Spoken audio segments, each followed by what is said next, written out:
राम राम दोस्तों। चलिए आज एनसीईआरटी हिस्ट्री पार्ट 2 करते हैं।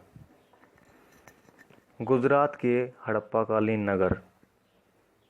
आज हम ये धोलावीरा गुजरात के अंदर, लोथल भी गुजरात के अंदर दो हड़प्पाकालीन इम्पोर्टेंट नगर हैं। धोलावीरा कच्छ के इलाके में खादिर बेत के किनारे बसा हुआ नगर। धोलावीरा यह नगर 2 की जगह 3 भागों में विभक्त था। पिछले सेशन में हमने पढ़ा कि हड़प्पाकालीन नगर 2 पार्टों में विभाजित होते थे। छोटा पार्ट टीले के ऊपर होता था और बड़ा पार्ट होता था और टीले के नीचे होता था। बड़े बड़े अक्षरों में पत्थरों पर खुदे अभिलेख मिले हैं। सामान्यतः हड़प्पा सभ्यता के अभिलेख मुहर जैसी छोटी वस्तुओं पर पाए जाते हैं। लोथल गुजरात की खंबाती खाड़ी में मिलने वाली साबरमती नदी की एक उपनदी के किनारे बसा नगर है। यह पत्थरों, शंखों और धातुओं से बनी धातुओं का प्रमुख केंद्र था। यह प्रश्न पूछा जा सकता है। यहाँ एक भंडारगृह भी था जहाँ से कई मुहरे और मुद्रांकन मिले हैं। लोथल में एक इमारत मिली है जहाँ संभवतः मनके बनाए जाते थे। पत्थर के टुकड़े, अध बने मनके बनाने के उपकरण और तैयार मनके भी मिलते थे। महत्वपूर्ण तिथियाँ, ये इम्पोर्टेंट डेट्स हैं, ये किसी पेपर में पूछी जा सकती हैं। वर्तमान से 2000 साल पहले की बात है। मेहरगढ़ में कपास की खेती होती थी लगभग 7000 साल पहले। नगरों का आरंभ हुआ लगभग 4700 साल पहले। ये एग्जैक्ट डेट क्यों नहीं बता रहा मैं, क्योंकि एनसीईआरटी में ऐसा ही दिया गया है। हड़प्पा के नगरों के अंत की शुरुआत, हड़प्पा के नगरों का अंत शुरू हुआ लगभग 3900 साल पहले। अन्य नगरों का विकास लगभग 2500 साल पहले। चलिए अब वेदों के बारे में पढ़ते हैं। वेदों में सबसे इम्पोर्टेंट है ऋग्वेद। दुनिया के प्राचीनतम ग्रंथों में से एक है। वेद हैं 4: ऋग्वेद, सामवेद, यजुर्वेद, अथर्ववेद। प्राचीनतम वेदों में से है ऋग्वेद। ऋग्वेद सबसे पुराना वेद है, 3500 साल पहले का। ऋग्वेद में 1000 से ज़्यादा प्रार्थनाएं हैं जिन्हें सूक्त कहा जाता है। ये प्रश्न पूछा जा सकता है, भाई ऋग्वेद में प्रार्थना को क्या कहा जाता है, सूक्त, या फिर कितनी प्रार्थनाएं हैं? 1000 प्रार्थनाएं हैं।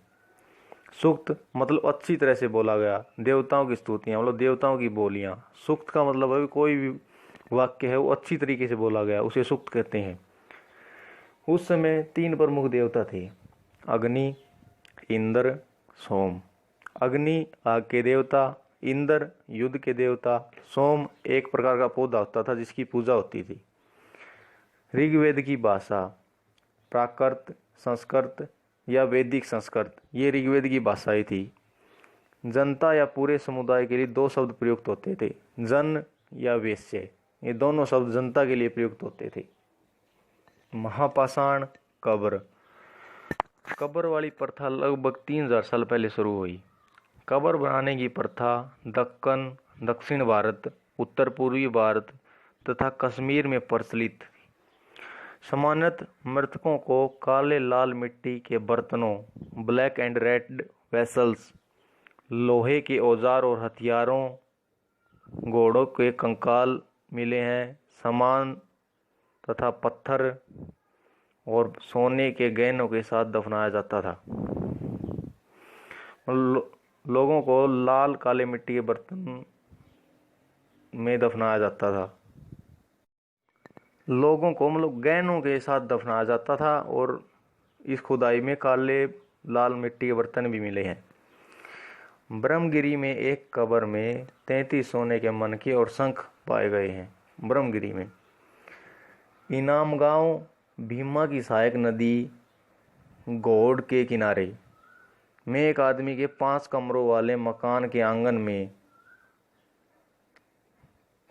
5 पैरों वाले मिट्टी के बड़े संदूक में दफनाया गया है। 4 पैरों वाले मिट्टी के बड़े संदूक में दफनाया गया है। ईमान गांव में गेहूं, जौ, चावल, दाल, बाजरा, मटर और तिल के बीज तथा जानवरों की हड्डियां मिली हैं।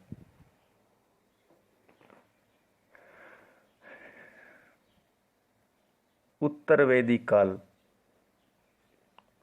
वैसे तो राजा का चुनाव जजों द्वारा होता था, परंतु 3000 साल पहले यह व्यवस्था परिवर्तित हुई, जब अश्वमेध या अन्य यज्ञों द्वारा लोग राजा के रूप में प्रतिष्ठित हुए।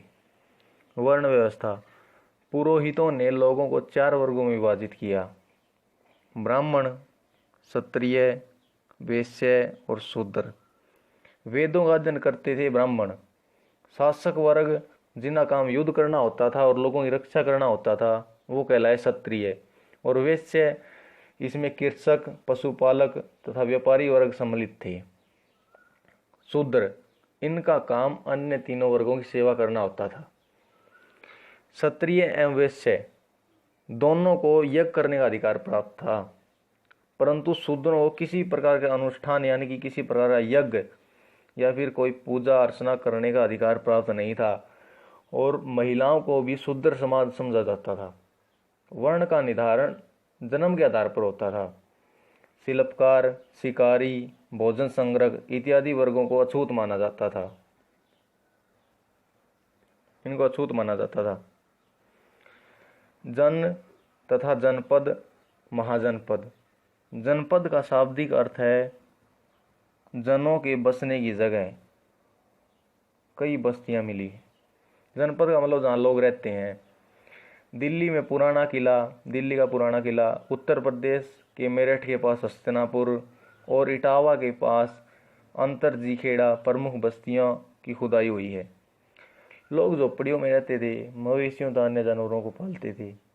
चावल, गेहूँ, धान, जौ, दालें, गन्ना, तिल तथा सरसों इत्यादि उपजाए जाते थे।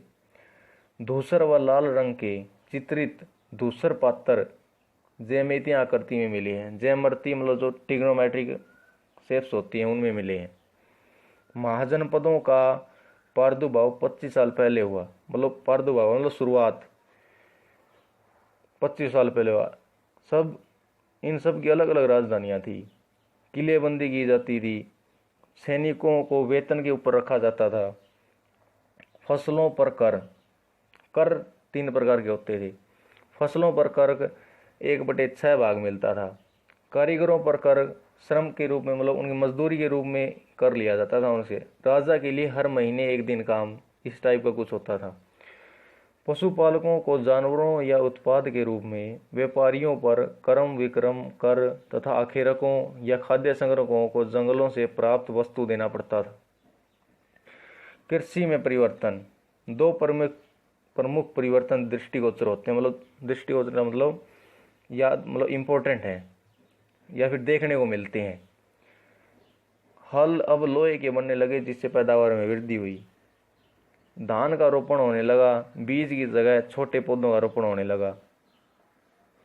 यही फर्क है। अब हल लोहे के हैं, पहले काठ के हल होते थे।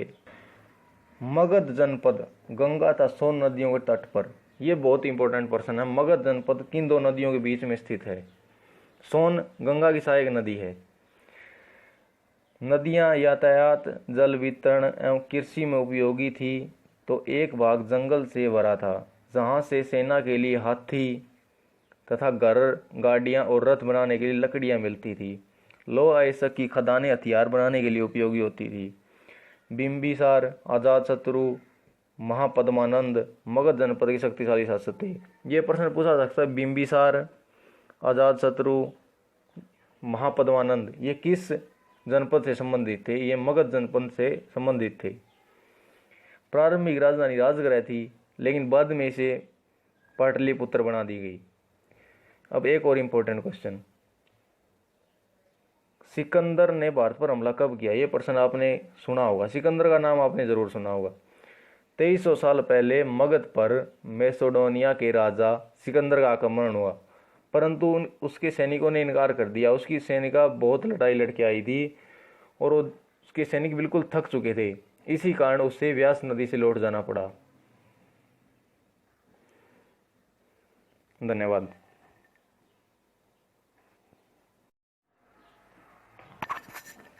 राम राम दोस्तों।